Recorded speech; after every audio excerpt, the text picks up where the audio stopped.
I just told 500 people that I became a researcher to avoid vulnerability, and that when being vulnerable emerged from my data as absolutely essential to wholehearted living, I told these 500 people that I had a breakdown.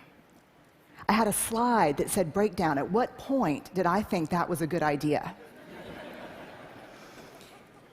And she said, I saw your talk live streamed. It was not really you. It was a little different than what you usually do, but it was great. And I said, this can't happen. YouTube, they're putting this thing on YouTube, and we're going to be talking about 600, 700 people.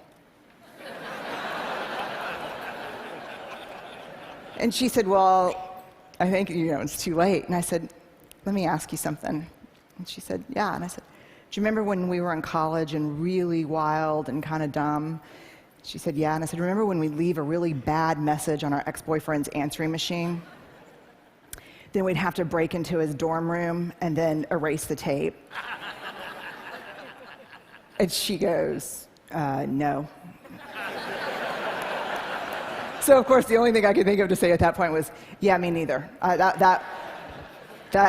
Yeah, me neither. And I'm thinking to myself, Brené, what are you doing? What are you doing? Why did you bring this up? Have you lost your mind? Your sisters would be perfect for this. So I looked back up and she said, are you really going to try to break in and steal the video before they put it on YouTube? And I said, I'm just thinking about it a little bit. She said, you're like the worst vulnerability role model ever.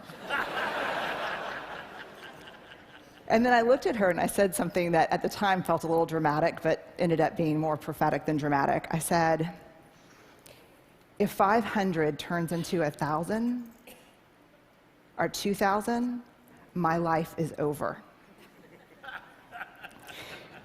I had no contingency plan for 4 million. And my life did end when that happened. And maybe the hardest part about my life ending is that I learned something hard about myself, and that was that as much as I would be frustrated about not being able to get my work out to the world, there was a part of me that was working very hard to engineer staying small.